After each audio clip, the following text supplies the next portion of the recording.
नमस्कार, अपना प्रदेश उत्तर प्रदेश उत्तराखंड देख रहे हैं आप। मैं हूं आपके साथ पूजा मोहन पांडे। तो खबरों की शुरुआत करेंगे बड़ी और अहम जानकारी के साथ। इस वक्त की बड़ी खबर सामने आ रही है। बड़ी खबर, अहम जानकारी। देहरादून से विकासनगर में बड़ा सड़क हादसा पेश आया। सड़क हादसे में 11 लोगों की जान चली गई, 4 घायल, एक ही गांव के बताए जा रहे हैं। बड़ी खबर, अहम जानकारी। सभी लोग बुल्लाड़ बाया रोड पर यह हादसा पेश आया है। आसपास के ग्रामीण रेस्क्यू अभियान में लगे हुए हैं। बड़ी खबर, अहम जानकारी इस वक्त की। बुलाड़बाया रोड का हादसा, जहां पर 4 घायल जिनका रेस्क्यू किया गया है, उन्हें हॉस्पिटल पहुंचाया गया है। वो तमाम लोग एक ही गांव के।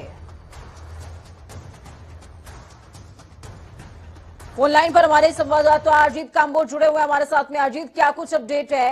किस तरीके से यह हादसा हुआ? क्या इसका खुलासा हो पाया क्या? बिल्कुल पूजा, ये बड़ा हादसा है जो अभी कुछ ही देर पहले हुआ है और जिसमें 11 लोगों की मौत की सूचना है और 4 गंभीर रूप से घायल हुए हैं।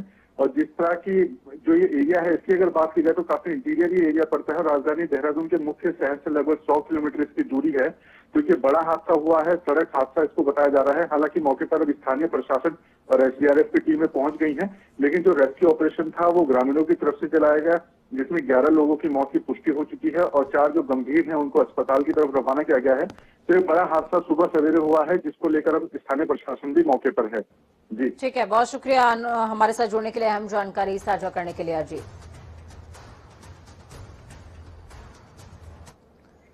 तो इस बीच एक और बड़ी खबर अयोध्या से सामने आ रही है। अयोध्या में 5वें दीपोत्सव की तैयारियां लगभग पूरी हो चुकी हैं। दीपोत्सव में इस बार जलाए जाएंगे 9 लाख दीप। राम की पैड़ी पर जलाए जाएंगे 7,51,000 दीप। तो वहीं दीपोत्सव को लेकर तैयारियों का जायजा लेंगे सीएम योगी आदित्यनाथ खुद। जायजा लेने आज अयोध्या जाएंगे सीएम योगी। रामलला और हनुमानगढ़ी में दर्शन पूजन भी करेंगे। बड़ी खबर, अहम जानकारी आपको इस वक्त दे रहे हैं। अयोध्या साल दर साल प्रज्वलित होती है, रोशन होती है दियों से और अपने खुद का कीर्तिमान तोड़ती है। तो इस बार भी ऐसा ही कुछ देखने को मिलेगा। पिछली बार 7 लाख के करीब दिए जलाए गए थे, माफ कीजिएगा 5 लाख के करीब दिए जलाए गए थे। इस बार यह आंकड़ा 9 लाख को क्रॉस कर सकता है।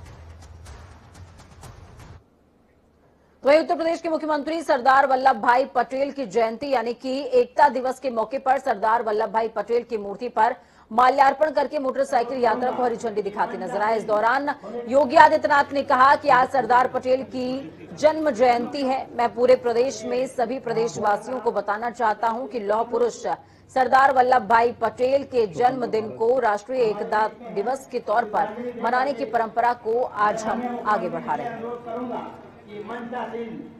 चुनौतीपूर्ण और असंभव कार्य को सरदार वल्लभ भाई पटेल ने बड़ी सहजता के साथ उस समय की 563 से अधिक रियासतों को भारत गणराज्य का हिस्सा बनाकर के वर्तमान भारत, जिसे आज के यशस्वी प्रधानमंत्री एक भारत श्रेष्ठ भारत के रूप में मानते हैं, इस भारत गणराज्य के गठन में अपनी अभिनंदनीय भूमिका का निर्वहन किया। सरदार वल्लभ भाई पटेल को हो सकता है आजादी के तत्काल बाद भुला दिया गया हो, क्यों उनका योगदान तो अविस्मरणीय है, अतुलनीय है, हर भारतवासी के लिए अभिनंदनीय है। लेकिन 2014 में तो वहीं कांग्रेस की राष्ट्रीय महासचिव प्रियंका गांधी वाड्रा आज पहली बार गोरखपुर जाएंगी। वो वहां पर रामगढ़ ताल के चंदा देवी पार्क में जनसभा को संबोधित करने वाली है। कांग्रेस में इसे प्रतिज्ञा रैली नाम दिया गया है। प्रियंका अपनी इस रैली से पूर्वांचल को साधने की पुरजोर कोशिश करेंगी। प्रदेश अध्यक्ष अजय कुमार लल्लू का दावा है कि गोरखपुर और बस्ती मंडल की 41 विधानसभाओं से 1.5 लाख से ज्यादा लोग प्रियंका गांधी को सुनने के लिए पहुंच रहे हैं। रैली में प्रियंका गांधी के साथ छत्तीसगढ़ के मुख्यमंत्री भूपेश बघेल और माइनॉरिटी सेल के चेयरमैन इमरान प्रताप गढ़ी, सलमान खुर्शीद, पीएल पूनिया, प्रमोद तिवारी, पूर्व मंत्री आरपीएन सिंह, सांसद दीपेंद्र हुड्डा समेत कई वरिष्ठ नेता मौजूद होंगे।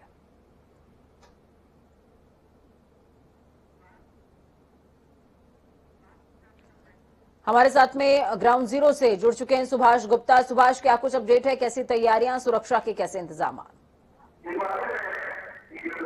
पूजा देखिए सुरक्षा के काफी बखूबी इंतजाम किए गए हैं और इस समय कार्यक्रम स्थल पर और यहाँ पे आप देखेंगे जैसे यहाँ पे जो है किया गया है और आप देखेंगे कि तस्वीरों में कि जो है अभी धीरे धीरे है और 10:30 पौने 11 लगभग बढ़ने वाले हैं, लेकिन भीड़ जिस तरीके से उस तरीके से भीड़ अभी दिख नहीं रही है। और आपको बता दें कि जिसमें आजमगढ़ बस्ती मंडल और गोरखपुर मंडल के लोगों को इकट्ठा करने की पूरी तरीके से कोशिश की गई थी, लेकिन अभी 10:30 पौने 11 बज गया है और 11:30 बजे गांधी के कार्यक्रम स्थल पर आने की बात बताई गई है, लेकिन अभी तक जो है जो भीड़ है वो पूरी तरीके से कुर्सियां बहुत सी कुर्सियां यहाँ पे खाली नजर आ रही है, लेकिन उम्मीद की जा रही है कि यहाँ पे भीड़ धीरे धीरे बढ़ेगी क्योंकि अभी 1-1.5 घंटे का समय है और भीड़ जुटेगी। भीड़ जुटने के बाद जो है रैली कांग्रेस की हो सकता है कि वो रणनीति पूरी तरीके से पूरी हो जाए। ठीक है, बहुत शुक्रिया हमारे साथ जुड़ने के लिए, अहम जानकारी साझा करने के लिए। तो आपने देखा, समझा और जाना।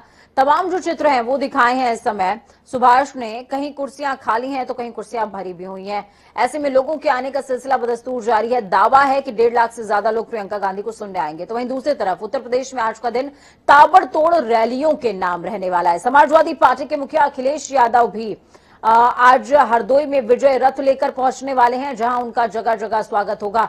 इस दौरान आपको बता दें कि अखिलेश यादव सरदार पटेल की प्रतिमा का अनावरण भी करने वाले हैं। हरदोई में समाजवादी पार्टी का शंखनाद होगा, चुनावी शंखनाद होने वाला है और सभी सीटों पर सपा का परचम लहराएगा, ऐसा दावा है। आपको बता दें कि अखिलेश यादव आज सुबह 11 बजे लखनऊ से हरदोई के लिए रवाना होंगे।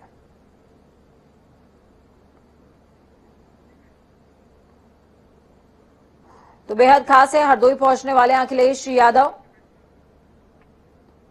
अनिल के अंकुर हमारे साथ में जुड़ चुके हैं, स्टेट हेड अनिल के अंकुर जुड़े हुए हैं, लगातार कवरेज कर रहे हैं पूरी रैली की।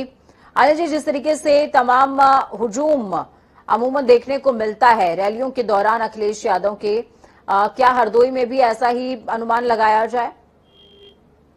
देखिए, सबसे बड़ी बात है, हम बता दें, अनुमान तो लगाया जा सकता है, ये हमने ठीक बात कही है। ये अलग अलग रैलियों में अलग अलग व्यवस्थाएं होती हैं। जैसे कि आपको आज बता दें कि अखिलेश यादव ने जिस तरीके से लखनऊ शुरुआत की है, आज पंडित आचार्य नरेंद्र देव का जो जन्मदिवस है, तो वहां पे वो पहले गए लखनऊ में आचार्य नरेंद्र देव की मूर्ति का माल्यार्पण करने के बाद वो हरदोई के लिए रवाना होंगे, जो उनके अभी तक अपने प्रोग्राम शुरू है। और आपको बता दें कि हरदोई में क्या करके वो जो पटेल जी की मूर्ति या पटेल जी की मूर्ति का अनावरण करेंगे। आज पटेल जयंती है, तो आप बता दें कि सबसे बड़ी बात यह है कि अभी तक समाजवादी पार्टी के ऊपर एक आरोप लगता था, ये केवल ओबीसी में यादव की पार्टी है। अब अखिलेश इस सभी को दूर करने में लगे हुए हैं। यही कारण है, कभी राजभर कभी पटेल, तो ये ओबीसी को किस बताना चाहते हैं, केवल हम यादवों के ही नहीं, ओबीसी में ओबीसी की संख्या उत्तर प्रदेश में 52% है। तो ओबीसी के जो पटेल समुदाय है, यानी कि जो कुर्मी समुदाय है वो ओबीसी में, तो उनको भी अपने साथ लेने के लिए पिछले दिनों ये जिस तरीके से उन्होंने एक रैली की थी मऊ में राजभर साथ में रैली थी। उसके बाद आज वहां गए थे, आजमगढ़ गए थे, आज वो यहाँ हरदोई जा रहे हैं। मैं रास्ते में हरदोई के रास्ते मार्ग में थोड़ी देर बाद वहां पहुंच जाऊंगा। तो जिस तरीके से तैयारी है वो पटेल समुदाय को, कुर्मियों को बहुत बड़ा बारिश लगा है।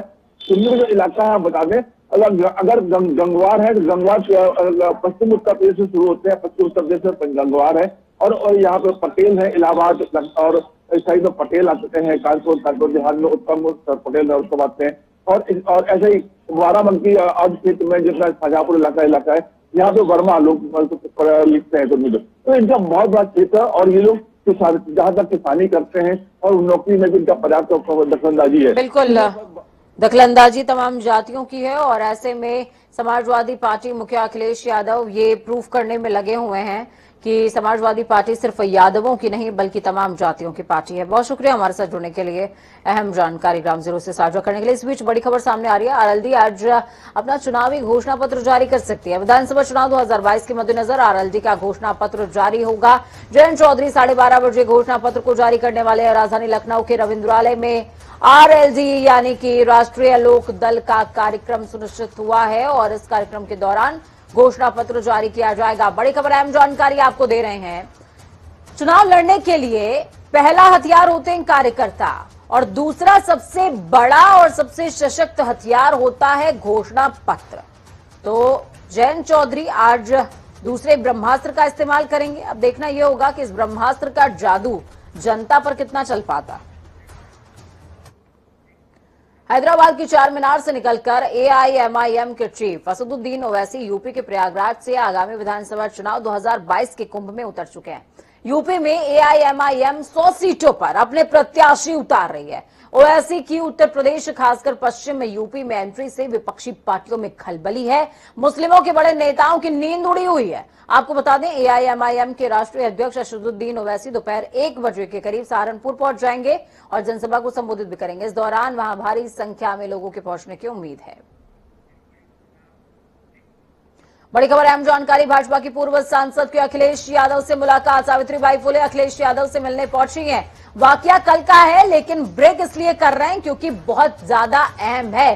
सावित्रीबाई फुले को याद कीजिए, जिस दौरान फूलन देवी की मूर्ति को लेकर के वो एक पर्टिकुलर क्षेत्र में पहुंची थी, वहां से उनको बाल खींचते हुए पुलिस ने पुलिस की गाड़ी में भरा था। वहां बड़ा अपमान हुआ सावित्रीबाई फुले का। उन्होंने कहा अपमान का बदला मैं जरूर लूंगी। अब अपमान का बदला है या इस तस्वीर में क्या नजर आ रहा है ये आप खोजिए, लेकिन फिलहाल ये मुलाकात बहुत कुछ कहती है। आगरा में डीएपी खाद की कमी के चलते आलू और सरसों की फसल बर्बाद हो रही है। इसके चलते किसानों ने खून से लेटर लिखा है, मुख्यमंत्री साहब को खाद उपलब्ध कराने की मांग की है। उधर खाद की कालाबाजारी को देखते हुए एसडीएम बाह ने दुकानों पर छापेमार कार्रवाई करी। एक दुकानदार के पास स्टॉक रजिस्टर और अन्य कमियां मिलने पर कार्रवाई के आदेश दिए गए हैं। पूरे प्रदेश में खाद की कमी से किसान परेशान है। एक ने आत्महत्या भी कर ली थी। खून से पत्र लिखा जा रहा है और सोचिए कि जब मंत्री जी से पूछा जाता है, कहते हैं 3 लाख टन खाद आई है तो गई कहां? खेतों में क्यों नहीं पहुंच रही? फसल क्यों बर्बाद हो रही है? और खून से पत्र लिखने क्यों पड़ रहे हैं? ये बड़ा सवाल।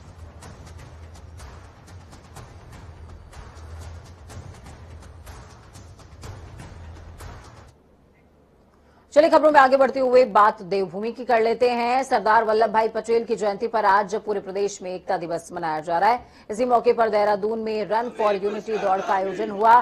तो वहीं मुख्यमंत्री पुष्कर सिंह धामी ने रन फॉर यूनिटी दौड़ का फ्लैग ऑफ किया। आपको बता दें कि ये कार्यक्रम भाजपा युवा मोर्चा की तरफ से आयोजित किया गया था, जिसमें युवाओं ने 7 किलोमीटर की दौड़ में भाग लेकर अपना जोश भी दिखाया। तो वहीं दौड़ में विजेताओं को 5,000 रुपए की प्रोत्साहन राशि से सम्मानित किया गया। साथ ही आपको बता दें कि इस कार्यक्रम में स्थानीय विधायक खजान दास, भारतीय युवा मोर्चा के राष्ट्रीय उपाध्यक्ष नेहा जोशी भी मौजूद हैं।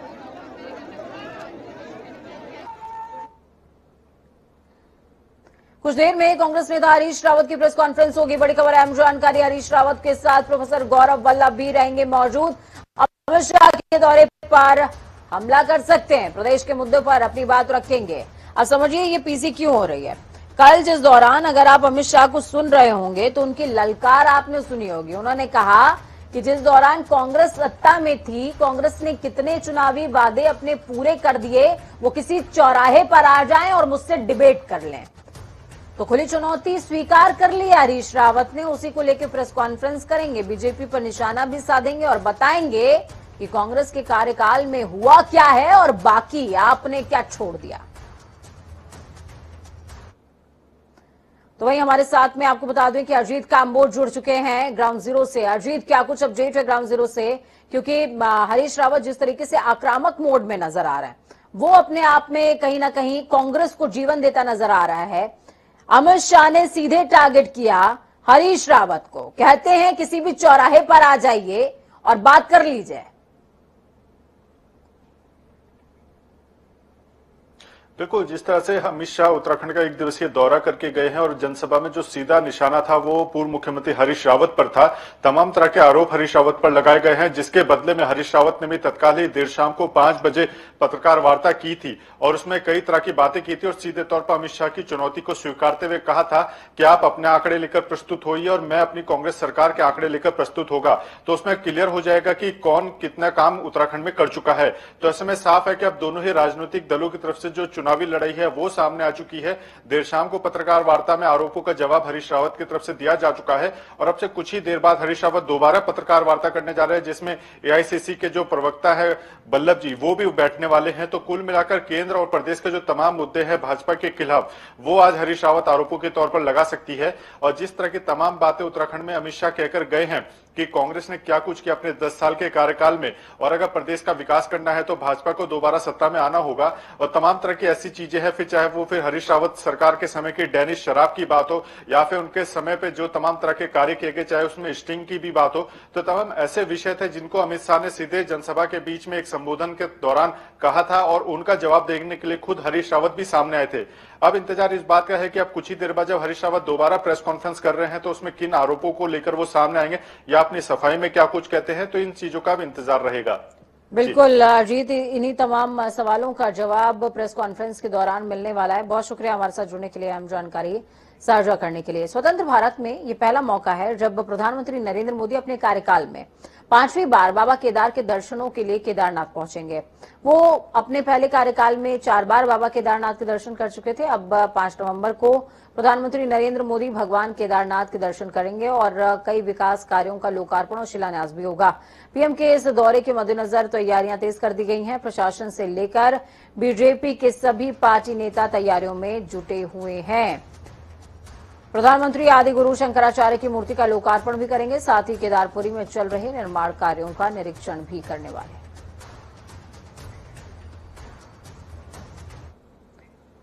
मुद्दा बहुत बड़ा है या यूं कहें कि सबसे बड़ा है। चारधाम देवस्थानम प्रबंधन बोर्ड, इसको लेकर गठित उच्च स्तरीय समिति में 4 धामों से 9 सदस्य नामित किए गए।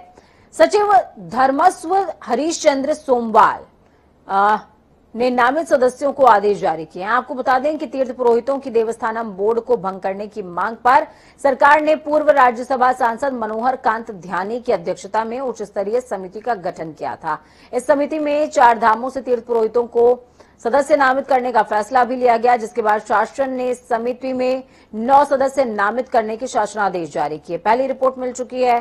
शासन का ये कहना है कि आखिरी रिपोर्ट जब तक नहीं मिल जाती तब तक हम कुछ कर नहीं सकते हैं। लेकिन दूसरी तरफ तीर्थ पुरोहितों ने जो अल्टीमेटम मांग दिया था वो अल्टीमेटम आज है, यानी कि आज आखिरी दिन है इस अल्टीमेटम का।